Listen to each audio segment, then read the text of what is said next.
you very much, Mel. I'm talking about semiotics, which is probably a word that people have no idea what it is. I'm going to explain it to you, and it's going to be mishmashed in with an absolute stack of books that I have piled up next to me. So, first off, what even is semiotics? It's a fun word. We find it in the research of linguistics, in culture, in graphic design, in all sorts of fun things. But the key things that we're going to have to remember for this presentation is a few key words that are associated with the study of semiotics. As a semiotician, the person that studies semiotics, these all make sense to me, but they're complicated to get your head around, so they're on the slide. So at a basic level, semiotics is the study of signs. Whether those are words, whether those are visual signs, whether those are smell signs, things that you hear, anything that can be considered a sign is under the concept of semiotics. So the sign is the single linguistic unit. So if I say the word cat, you know what I'm talking about. That is a linguistic unit. If I show you a picture of a cat, same thing. And the sign has a signifier, and that is the word sign or the symbol that points to something else. So the word cat leads to the concept of a cat.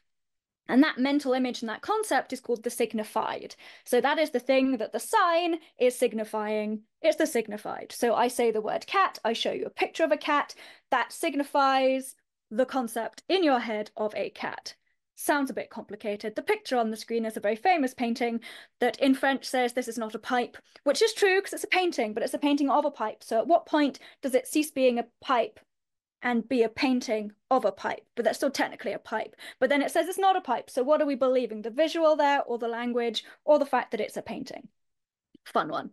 The really interesting thing about semiotics, though, is that the conceptual landscape that we have in our heads of what things mean varies and changes depending on the time, the culture that you're within, the people that you are within, and the places and things that you interact with. So what a meaning would be 100 years ago is not the same mental construct that we'll have today. Like the concept of an orange, the color orange didn't exist for a very long time. We just had all the other colors. And then at sometime in the middle, in the some total like, so I want to say 1700s, 1600s, 1700s, someone said, the orange, we like this color, it's going to be orange. So we just assigned meaning to that. And it's really relational. So you have subcultures with which you are part of, whether like me, you like lots of books, or whether you're a network engineer or a systems engineer, whether you go to the theatre a lot, whether you are into sewing, all of those things, all of those little subcultures have their own uses of words. So the contextual culture that you're in relates to the conceptual landscape and mental construct that you create when you see a sign. For example, a bus to a network engineer is entirely different to a bus to somebody who has missed their train and still needs to get to the place that they're going to. So, few examples here, and this is where you can dive in into the Slack channel if you'd like to have some guesses if what this image on the screen is showing you right now. Should be kind of down there. Oh, down there. So as we can see, we've got time, right? It's a stopwatch and it's passing time because they're in the shape of a clock, which we all are aware of. The fact that it's going clockwise, time is passing rather than reversing. And we know time is passing because each section of that stopwatch is getting more and more orange until it reaches full. Now, and in addition to this stopwatch tells us that we're measuring short time. So either sort of seconds for a sporting event or seconds or minutes for cooking. And we can tell all that simply because this very basic icon of the stopwatch is telling us that time is passing and that it is short amounts of time that are passing. We have a little extra fun bit here where we have an individual singular icon with the wipe going around that tells us that time is passing very quickly. There are lots of utilizations for this that we can see with elapsed time, remaining time. You see it on game shows. There's a really popular thing called Countdown in the UK where they make a big use of this sort of stop clock going through the seconds. Really popular because it's iconic. You know, it's that sign that signifies that mental concept in our head that time is passing, but it's short amounts of time. However, there are other types of time, and this is going to really help cement that concept of semiotics in your head. We also have time like this. And again, feel free to dive into the Slack channel between the differences between this time and the time that we've just talked about. This is obviously an hourglass going from the start of you turning it all the way through to it being fully complete. And this is a really fun thing to think about because this is a long time, right? Hourglasses measure long periods of time. It measures sort of hours, or you can have days even, as well as it being sort of a 5-minute timer or a minute timer. We can do hourglasses for all sorts of things. You can have hourglasses for cooking. We have lots of those egg timers, which you just flip over. You can have them with games. You can have them for larger things. And we can have absolute mentally expanded concepts of hourglasses for lifetimes. You have a life timer. If you're into Terry Pratchett, I don't have one of the books because it doesn't show up very well on camera, but The Concept of Death has his hall of hourglasses which track the passing of somebody's life. So it's all very much from this single icon, all of these interconnected mental concepts that we have that change depending on where we live, how we've grown up, the experiences we've had. So they're culturally dependent. And whilst one icon might mean something to one person, depending on what they do, for example, cooking, all of these could be saying cooking. If you're into sport, all of them are going to say sport, right? So this is the joy of semiotics. We can analyze things right down to the granular level, and it tells us a lot about you and your culture. So I'm hoping that this makes sense, and I'm taking questions throughout. So if there's any questions, our lovely moderator Mel will dive out and yell at them at me, and I will try and answer as we go if you have any. So hopefully we've grasped the very basic concept of semiotics there. It gets horribly complicated as we go, but we're just sticking with the basics today. So how can we apply semiotics, and why is it really relevant to security? First of all, we can apply them to visual things we see. We can use it with the words that we use. As we mentioned, the bus example earlier, things that we smell, things that we hear, and we use them to deconstruct the signifiers, those pointed relational meanings of culture. And when I'm talking about culture, we're talking about big culture, like a culture of a country, a culture of a continent, all the way down to the culture of a small hobbyist group or a niche interest, as well as industry concepts like advertising or branding. So semiotics is how people convince you to buy things, or how you, if you have brand loyalty, you always buy the same brand of chips. Then you have to go and buy a new product that you've never bought before, and you see that one of the options is that brand. You will go and buy that brand because the semiotics associated with it is you know it, you trust it, you like it, it's good. Even if that brand is the worst possible option for that thing, you're more likely to just go for the brand that you know, because semiotics. And that's how advertising works.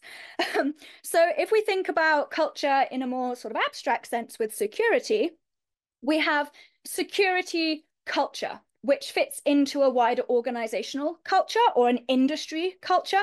And they're all interconnected like a Venn diagram. They all overlap, but they're all slightly distinct, and they change depending on where in the world you are. So if you work in a global organization, you're likely going to have multiple cultures that merge into one. And that one culture is the organizational culture, but it has sort of some Japanese culture here, some Arab culture here, some European culture there, some Canadian culture, some South American culture, all mixed in. And in order to be really effective at what we do, we have to understand how things make sense to those people in those cultures. And that's where semiotics comes in. So as we go back to that hourglass concept and that timing stopwatch concept, you can think, how does that change depending on where in the country you are or what things that people do? And if we apply that to the joyful concept of security, we can think about how it works and how people think about it. But first of all, we're going to dive a little bit into books, because books are awesome. And books are part of this talk. So we're going to have to do a few more important words. We've done sign, signifier, and signified. And now we're going to go a little bit more into the concept of what those sort of signs can be. We have 3 different types. We've got symbolic. Symbolic signs are the things that we have learned. These are conventions that we follow. These are arbitrary signs. Okay, so the @ symbol that you can see on the screen, we only know what that is because someone has taught us what the @ symbol is. And in addition to that, they've taught us when we should be using it. So I will do a quick change because I'm super efficient here. We have this book here called The Looking Glass Wars. Hopefully you can see it. And you can probably guess from the title that it is based on Alice in Wonderland. But you can also probably guess from the pictures, the fairly realistic mushrooms that we've got there, the tiny robot ant people, that it is probably a little bit more realistic, a little bit more gritty, less fun and lighthearted than the original Alice in Wonderland. And if we look at the back, we can see that the same vibe of slightly unsettling weirdness is there because of the shape of the text is following the shape of the book, the mushrooms even. So that's symbolic. We only know that this is relating to Alice in Wonderland because we already know about Alice in Wonderland. Right, so next up we have iconic. And iconic are things that resemble the thing that they want us to think about. So here we have a very, very basic line drawing of something that I'm sure in Slack you'll be able to tell me exactly what it is. It is a cat. It's a very basic concept of a cat. No actual cat really looks like this, but it gives enough of a sense of a cat that it covers all cats, right? Doesn't matter if you've got a Maine Coon or a Moggy or a Norwegian forest cat, they're all encompassed by this concept of cat, right? And this is why icons tend to work globally across cultures, because most icons are things that resemble the thing that we're talking about. In this case, a cat. And again, I have a nice example here of a book called I, Lucifer, where one, the title says what it is, but also you can see the shadow on this book is the shadow of the man through the mirror of the I, Lucifer text is just the same man, but with a little devil tail. You know, it's being very iconic. It is the devil. That's what it looks like. Also, if you look at the text, it's very biblical text. You can see the harsh crossing of the T's like a cross. Very cool stuff. We love it. Okay, next up, we have indexical, and these are basically things that have a direct connection. So if you see a finger pointing somewhere, you know that you have to look there or go there. So indexicals, the sort of the very basic ones, the ones that are really obvious to people. That's why you see when you go walking those road signs with a little pointy arrow saying go that way. Very, very easy, basic to understand. So, fun one for everybody. Which one is this? And it's slightly a trick question because it depends how old you are. This is either iconic for somebody because it resembles the save icon, or it resembles a floppy disk, but it's also symbolic for the younger generation because they're unaware that this is a floppy disk. It is simply the save icon. So they have learned that this particular image equals save. Whereas for those older people among us, it's a floppy disk. We know that you save things on a floppy disk, so it is both symbolic and iconic. And this is the joy of where it all gets slightly complicated, but in a really, really fun way. So yeah, it's a fun thing to do if you have people in your workplace. It's like a fun icebreaker. Things that are generationally different. So the phoning people or the phoning people is generationally different, and semiotics is great for understanding how that works. So next up, culture affecting semiotics. So conventions change by culture. And that can be global culture, that can be linguistic culture, that can be the groups within which you reside. So if we think about security culture, we can think of it security as an industry culture. You know, everyone in security, we all talk about similar things, we all get the references and the in-jokes that people make, but people outside of that culture will not be able to have any tethers there from which to make those same associations. And different cultures have different values. So what can be important to one culture is not important to another, or what might have a particular reference in one culture won't have it with another. So if we go with the color red, in the West, red is considered sort of a bad color, an angry color. A lot of restaurants are painted shades of dark red to make you feel uncomfortable and anxious, so you eat faster and you leave faster so that they can get more people in. Whereas if we go over to Asia, red is considered to be a color of positivity, of good luck, of good things. So if you're creating training like I do, or you're creating PowerPoint decks to go and do talks, be really aware of the colors that you're using. So if you're using red for bad and you go to Asia, red doesn't equal bad, you know? So if you're using things like green ticks in the West for correct, good job, that won't work in Japan because the correct answer in Japan will get a red circle. And I can never remember what it's called, but it's got a really cool name. So you've got to be really aware of how those cultural conventions change and how those values and associations change depending on where you go. Especially when we're talking about security, if we can utilize those avenues of how people think and how people associate, we can have them working for us. So a fun little swift change here as I try to grab a book. Here we go. This is The Wrath of the Lemming Men. This is partway through a series based, the first one is called Space Captain Smith. And this is, as you can see, quite a good one to look at semiotically. He is in the very traditional, I have killed a beast and I'm going to stand and have a photograph. He's wearing sort of a colonial British captain's outfit. He is a space captain.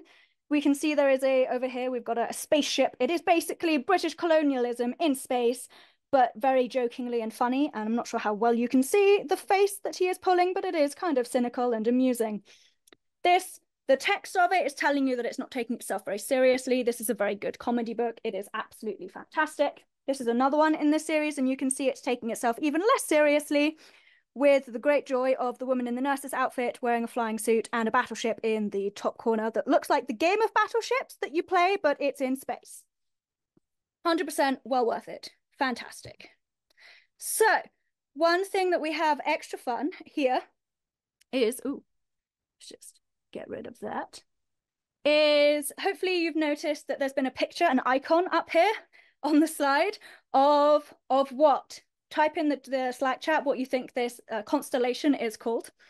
And we are going to talk about how global positioning affects certain associations. So people in Canada versus Australia, people in the Emirates versus like the Europe and all of that jazz, it all changes. And you have different subcultures, as we've talked about. But when we're moving between those subcultures, remember that Venn diagram where things are crossing and overlapping?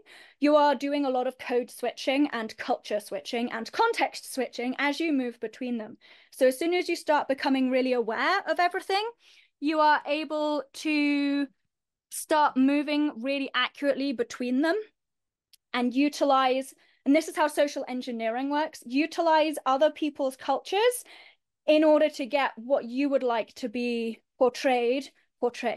So for example, if you're doing physical social engineering or you're breaking into a place, you dress appropriately to match everybody else, or you dress appropriately in such a way that people think you are something. You can dress so that you look like that person that no one wants to talk to that probably works in IT.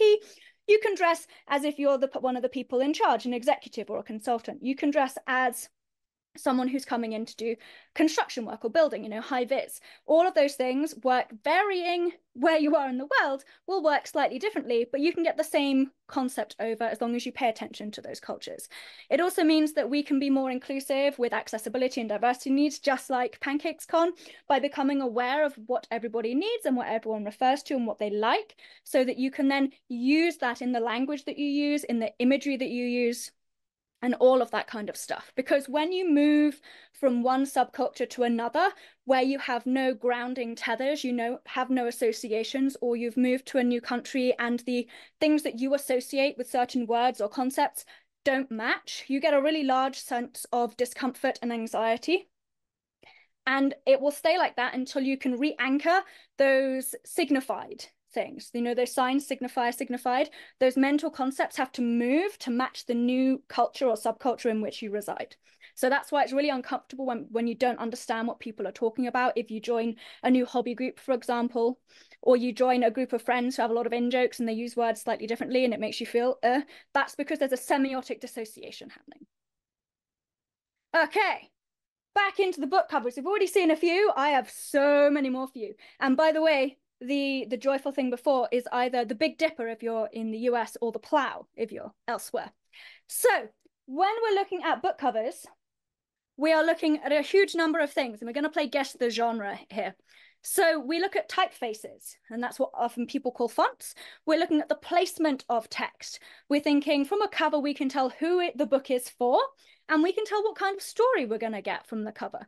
We can also get a general vibe of the book. So that previous book I showed you, those Toby Frost books, give us a vibe of it's going to be a comedy, it's going to be a bit silly, it's going to be sort of colonial British Empire, but in space, and it 100% well worth reading. They are great.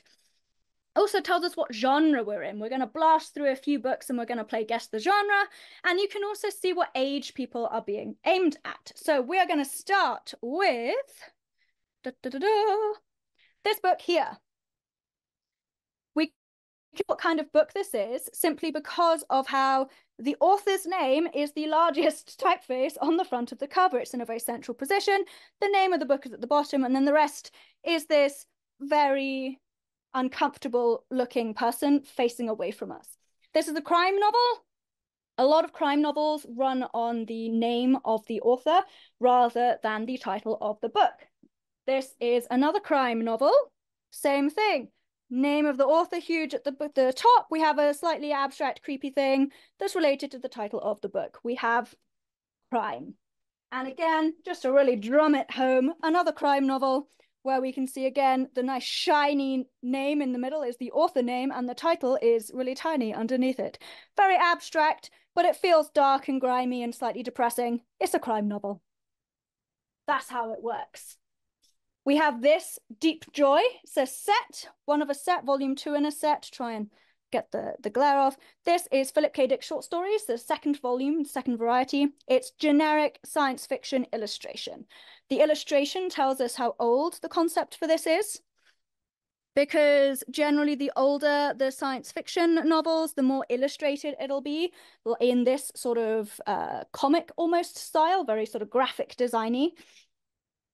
And we move on to, if I can get it out, this book here, which is the historical romance. I tried to look for a bunch of actual romance books, but I was unable to find them because I studied them at university many years ago and I can't find them.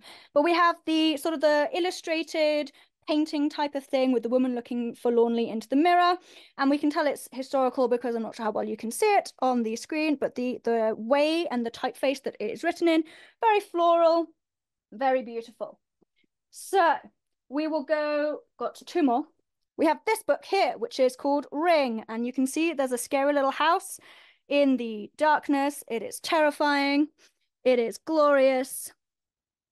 If anyone is interested, actually, this is what the film The Ring is based on. It's a horrifyingly terrifying book, but it gives you that sense of foreboding with the way that the image has been treated in post. And the typography is really important because it relates to stuff in the book. It's a horror novel. Okay. Oh, we have this lovely one here, which is an Ian M. Banks novel, and this is a hard science fiction. So we've just got sort of generated imagery of space. It's joyful. We love it. It is good fun. So if we're talking about security semiotics, what do we really need to think about? How do people feel about security? We can judge that by looking at the semiotics, asking people, what do you think about when you hear the word security? Does it give you feelings of good? Does it give you feelings of bad, indifference? How do you really feel about it? Do you like it? Do you not like it? Is it something that you think about a lot? And that can help us identify some of the few words. People love in the algebras. I have every single book that Ian M. Banks has ever written. And we have to think about the language that we're using to refer to our end users. How many people here use the word repeat offenders for people that we have failed to train, right? When we go semiotically, what does the word offender mean? What does the word repeat offender? What are those semiotic references that we have in the mental concept of our brains is crime and criminals and prison, right? And those are not words we should be using for our end users, especially as the vast majority of the time when we're using them, it's because the training is bad. And my last year's PancakesCon will go over that. So our training is failing people, and instead of going, oh, we should make better training because our training isn't good enough, we're blaming the end users. We're using very aggressive crime-focused language.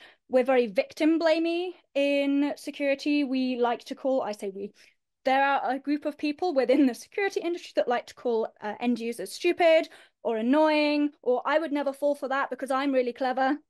You know, and we're using this very derogatory language for our end users.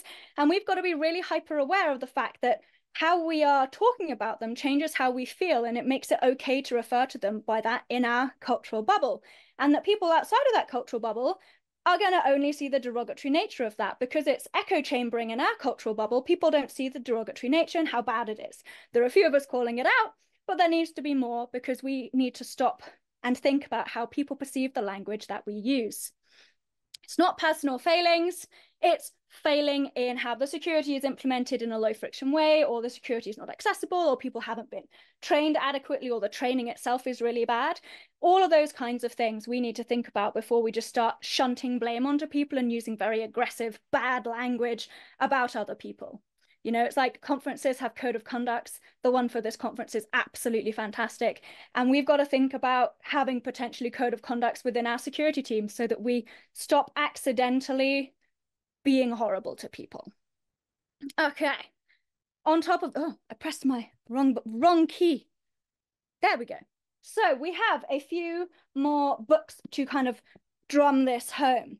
We've got this book here called The Calculating Stars by Mary Robinette Kowal. Again, this is a trilogy, highly recommend it. It is set in the 50s. We can tell by the outfit that our lovely woman on the front cover is. It's a story about a woman saving space, well, saving the world, really. And we can see that there's a lot of mathematical equations trying to get the coloring to show.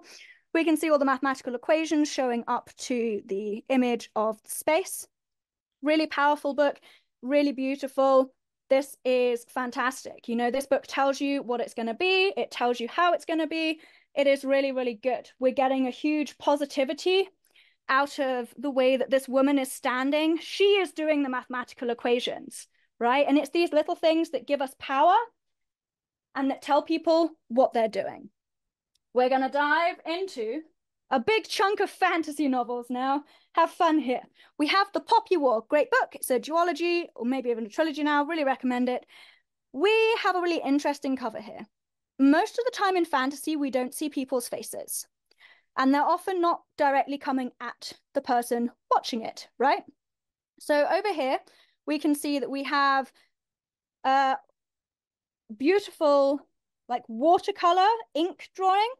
And we have the Poppy War. It's telling us the combination of that is telling us that this is probably an Asian inspired, and it is.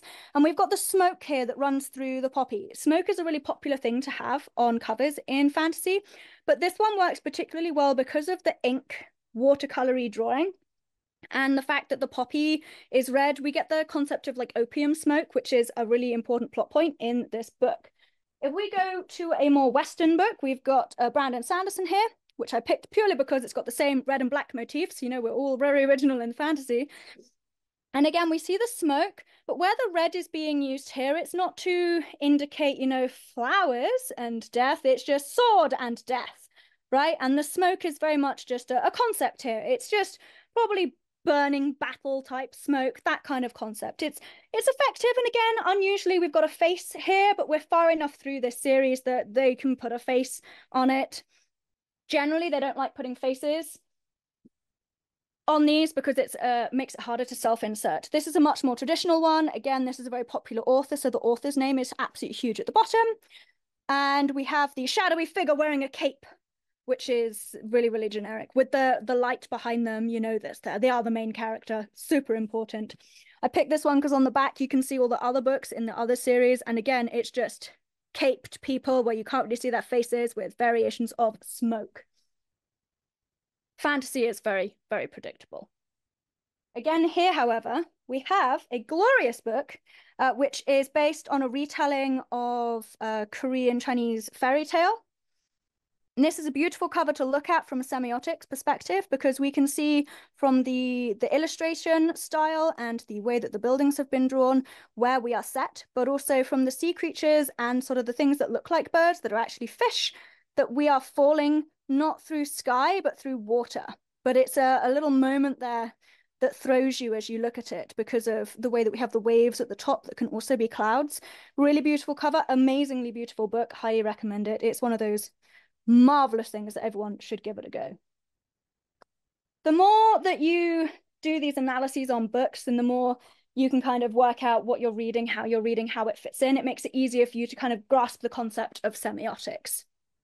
So, security semiotics again. If we identify what people think security is, we can work on changing it if we need to, or helping them fulfill their dreams. If people think security blocks them and stops them from doing their job, that's a problem. If people think that security is great, it's just hard, then we can work on creating more low friction solutions. If the senior people above you give you a different definition of security to what your security team thinks it is, there's a problem there, and you're always going to clash with those people above you. So it's a really important thing to kind of just get a grasp and a handle on. So we also have this thing called priority confusion, which we can measure using semiotics. So what we as a security professional may think is a really important security thing, and what we may think is a really basic and non-important security thing, doesn't necessarily match with the end users, because what the end users see is the pop culture version of security, the pop culture version of a hacker, the things that make the headlines, like those USB OMG cables that everyone got panicked about. And it's like the likelihood of you getting that's basically zero. Don't stress about it. Stress about this instead, like having a good password. you know, putting MFA on things, not leaving your laptop on the train. So we've got to think about the confusion that we have just because in our cultural context, we understand it. It doesn't mean that people outside of that cultural context will. And if we can understand where they're coming from and how they're thinking, we can work much better with them. And also this pop culture aspect of what a hacker is and what the reality is, unless you're a pen tester, where good for you, you are pop culture. There's a lot of mismatch on what people actually think you do. And so people may be quite anti-security or aggressively unhelpful. And it could just be that what they think of security and security professionals doesn't match what you actually do. We're going to switch into some more fun books that prove this point. This one's going to go a bit weird with the chroma key. This is a book called Pattern Recognition by William Gibson, of which everyone is aware of William Gibson. We love William Gibson. We are used to this book, Neuromancer by William Gibson. Highly recommend. But yeah, this pattern recognition is all about the uncomfortable nature of patterns and recognition and branding and advertising. And the cover itself makes you feel kind of uncomfortable. We have this book. This is a kid's book called Sir Thursday. It's the 4th one in this series. And we have the very terrifyingly scary warhorses in the middle there. We love a warhorse. Warhorses are great. And you can see there's a clock around the outside, which tells you a little bit about the story. If we look at a security book, again, the chroma key is going to get mad. This is a tabletopping wargaming book. It's like a map, but in like a cartoon board game layout. Very boring grey, green. No one likes boring and grey and green. People need to do better, is all I'm going to say there. Again, talking about the retelling of fairy tales, we have this book called Malice, which again is a retelling of fairy tales. We've got the mismatch here. We're on the side of the villain in this. We're following the villain. So we've got a witch, and we generally have the vibe of the wicked witch covering her face is bad. But we've got these bright red lips, okay? The green of Malice, I'm not sure is showing through because of the chroma keying, but we've got that poison vibe. We've got that Snow White vibe. And also this has got a really unusual romance plot. And I'm just going to say unusual because we're following the villain. The whole thing is unusual. It's a really wonderful book. It's got a beautiful romance line in it, but we can tell that from the really luscious red of the lips. We've also got the rather good fun Howl's Moving Castle, where it's basically drawing in the words, which tells us how the people, you know, it's all things inside of things in Howl's Moving Castle. And then the always famous noughts and crosses, where we're just splitting black and white noughts and crosses, giving us the vibe of sort of chess games, of drafts, of the game noughts and crosses. Okay. Back to security semiotics. We have cross-team dynamics when we're working with other teams. And it's really, really interesting when you start looking at things semiotically. Is the language you're using too technical? Have you misunderstood how technical these people are? Is it a case where if we go back to that networking bus is different to someone getting on a physical bus? Is it that the words you're using mean something different to them and that is where your problems are? Is it that your process isn't written through in a clear enough way for people to understand what you should be doing? Is that technical language making people feel stupid? I'm sure those of you that joined at the beginning when I said, I'm doing a talk on semiotics, went, I have no idea what semiotics is. I'm kind of worried about this, right? That's what you get when you don't know what the language means. You don't have those connections. And not everyone is a linguist where you can kind of go, oh, from the Indo-European or the Latin root or the Nordic root, it must mean something similar to this, right? Not everyone can do that. Some of it's wildly confusing anyway. So as soon as you start making people feel stupid, which unfortunately a lot of security professionals end up doing because they're highly knowledgeable in high-skilled areas, they think everyone else's knowledge is here, and actually everyone's basic knowledge is down here. So we've got to meet people where they are. And we can use the semiotic analysis to kind of identify where we're using too difficult language, or maybe the way that we're phrasing things is off, or the tone that we're giving to people, how we're writing it at them, the priority confusion, again, of what is important and what is not. Okay. And also it's really important to remember that semiotic associations change over time. We've got to be really mindful that what something meant a year ago, a decade ago, a century ago may not be what it means right now. Words change, vibes change, feelings change. I'm going to do a quick swap now to a couple of books so you can see this. We have a book here. If we remember back to the I, Lucifer cover, This is very similar in the typography used. We've got the big crosses. We have the big red mouth that we were talking about on Malice. And we've got the blood dripping down. This is a vampire book. It's actually a vampire crime book from the CIA. It's really good fun. It's a very comedy, sort of James Bond Dracula comedy kind of book. But we can see from this that if you showed this to someone a long time ago who didn't have all of the associations with vampires, that this is not enough. We'd had more of the thing. Someone just said paranormal romance.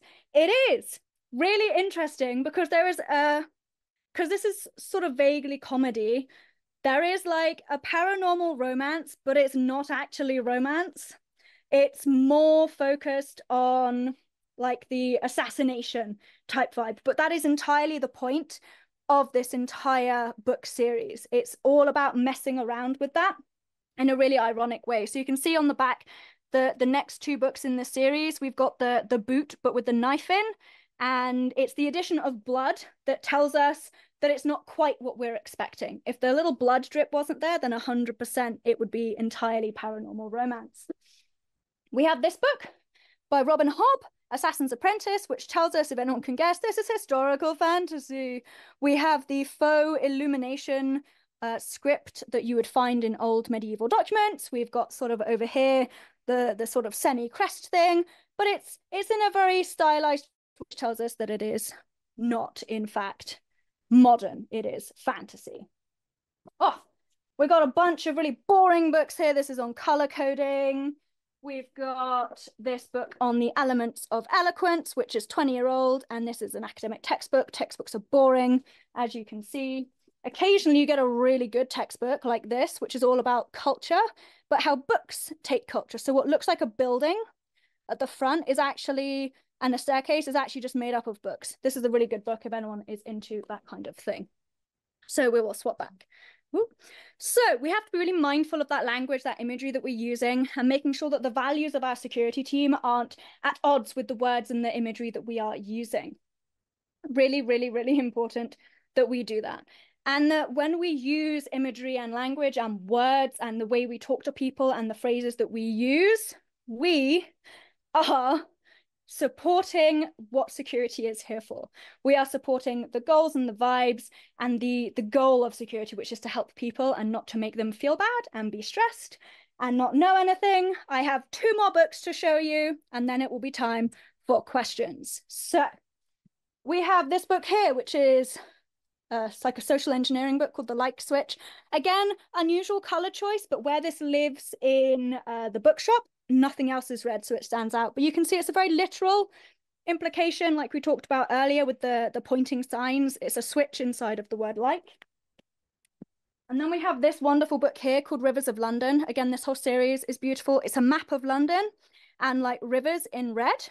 But as we mentioned earlier, the red, rather than being in blue, implies that we have death and murder. And this is, in fact, a crime novel, but it's a fantasy crime novel. And we can tell that it's fantasy because of the way that this typography is all flowy, like rivers, and not aggressive like the previous crime books, as you can see. So, oh, what a wild ride. Here's everywhere you can find me. I'm at InfoBex on Instagram and on TikTok. I'm on InfoSec Exchange as InfoBex. I'm on LinkedIn if you want me. I've got my own website with more stuff on if you want to go hang out. And questions. Anyone have questions? Is everyone still with me? Is everyone lost on the long chat of semiotics? Oh, also, I'm going to show you this fun one whilst we wait for questions. This is a book called A Wizard's Guide to Defensive Baking. And going back to the fairy tale concept, we've got fairy tale writing here. We have a gingerbread man, but the gingerbread man has a sword. So it tells us what we're talking about. You know, this is actually a young adult book. It's great. Read it. It's fantastic. It's sort of like the younger end. I think you'd call it like middle school in America. But this tells you exactly what you get on the front. It's a fun book. It's got baking in it. It's got aggressive gingerbread men with swords, but it's in that fairy tale kind of vibe. So yeah, questions. Have we got them? If we do, Mel will tell me, I hope. And if not, I'll just keep talking for another 2 minutes. Oh, I do have a whole host of books I didn't get through all of them, which I didn't think I would. But I will, as I have an extra second, do this one. This is a comic. It's a graphic novel called Black Sad. And if anyone can guess what the genre of this or what the storyline could be, please give me a shout because it's cat on the front. It's also absolutely fantastic. So yes, I will have a list of all of the books if people want them. So yeah, if anyone's wondering why I mentioned Toad Pratchett at the beginning, but I didn't do any more on him, it's because the Kirby illustrations don't show up very well on camera, and because they wrap around, it makes life really hard. And I could do a whole other master's thesis just on those, so it's a little bit hard to get in. But yeah, TP, he rocks, he rules. Right, do we have any questions? I'm not sure. Mel? Nope, I don't see any questions. Fabulous. In which case, I might just do one more book because I think we're almost up on time. Yep. This is a textbook that I use a lot. It's called The Gamification of Learning. And as you can see, we're all nerds here. It's all like arcade nerd games at the top, but none of them are actual arcade game icons, right? It just gives you the sense of what it is. And it's really good fun. It's a really good book as well. But yeah, no, the Kidby illustrations are absolutely gorgeous. They just don't show up well on camera at all. And I was really disappointed. So yeah. Like I said, All right. semiotics is awesome. I love it. If anyone wants to chat, I'll be in the Slack channel all day. And I will hand back over to Mel.